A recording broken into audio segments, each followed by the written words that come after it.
ده مش مجرد خضار، ده صيدلية ربانية.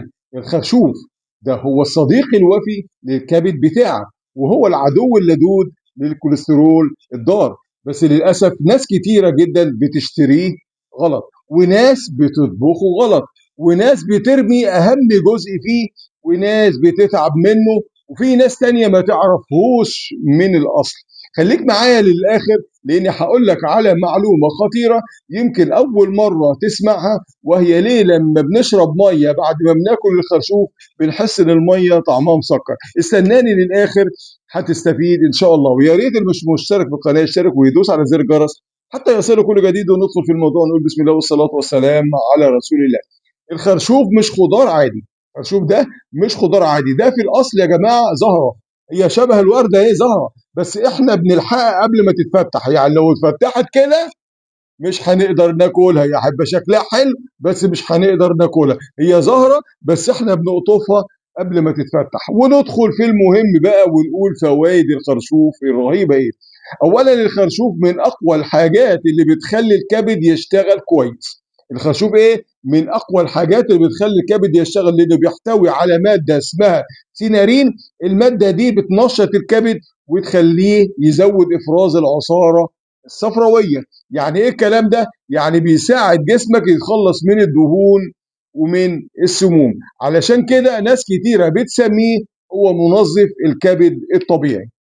دي أول نقطة. الخرشوف عدو الكوليسترول الضار. يعني لو عند حضرتك دهون عالية، الخرشوف بيساعد على تقليل الكوليسترول الضار، وبيحسن من الكوليسترول النافع. الضار اللي هو LDL، والنافع اللي هو HDL. الخرشوف كمان يا جماعه فيه الياف عاليه. عارف يعني ايه الياف عاليه؟ يعني بيقلل الامساك، يعني بيحسن الهضم، وبيغذي البكتيريا النافعه. خلي بالكم موضوع البكتيريا النافعه ده مهم جدا، واللي عايز يعرف اكتر عن البكتيريا النافعه يقول لي هكتب له، اسيب له الرابط بتاعه في تعليق.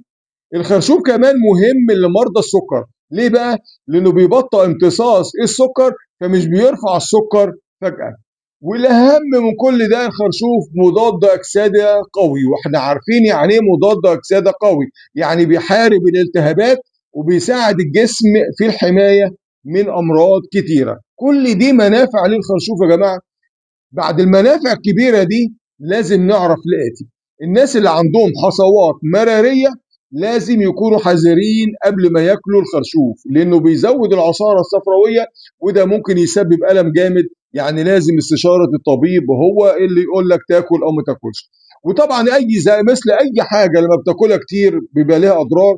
الخرشوف برضه لما يتاكل بكميات كبيرة جدا ممكن يعمل غازات. طب بناكل الخرشوف إزاي؟ ده سؤال بيطرح نفسه، لازم ما تعرفش. بناكله مسلوق، الافضل طبعا يتاكل مسلوق. وفي ناس بتعمله محشي، وفي ناس بتعمله سوتيه، وفي ناس بتطبخه. وممكن يتاكل ني على فكره بس يكون صغير وطازه.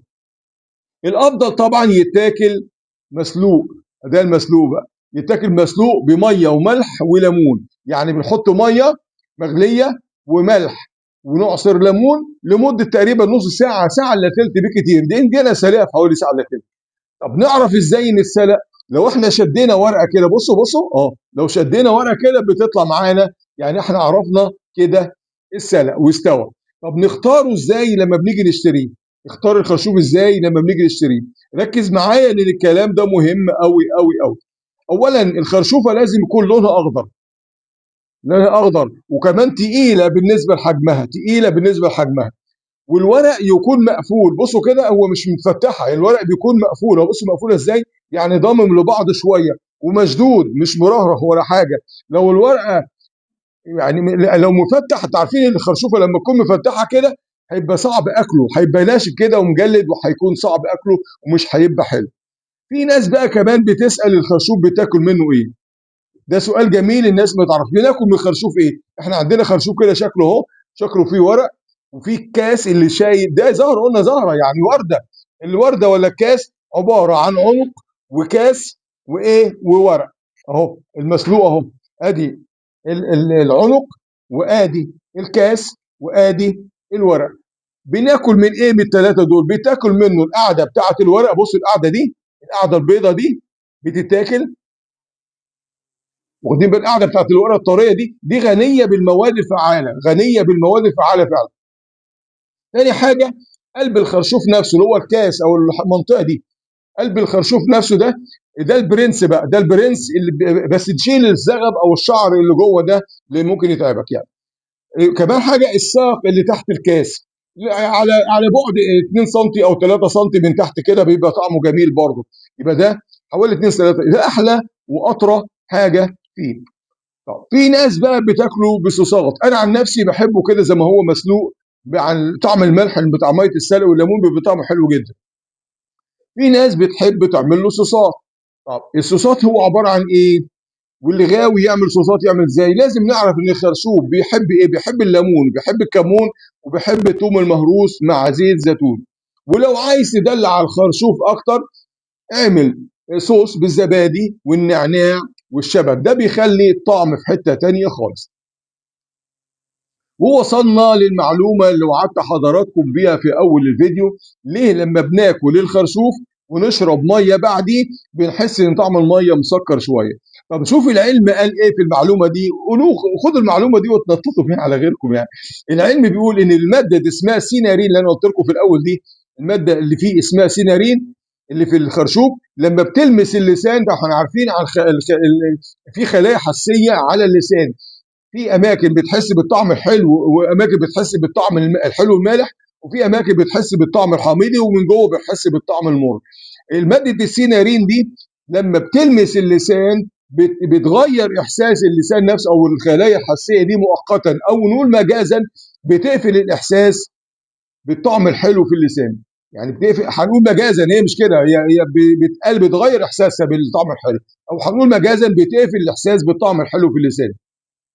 واول ما حضرتك بعد ما اكلت الخرشوف بتشرب الميه، الميه هتغسل الماده دي من على المستقبلات بتاعت الايه، الاحساس دي، فبتفتح تاني. لو احنا افترضنا انها بتقفل فبتفتح تاني فجاه وتبعت اشاره للمخ ان في طعم حلو، وبتحس ان الميه طعمها حلو. ونصيحه مني بقى للستات اللي بيعملوا عزومات، لو في اطباق كتيره في العزومه والخرشوف واحد منهم، الخرشوف ده ممكن يبوظ تذوق الاصناف اللي بعده.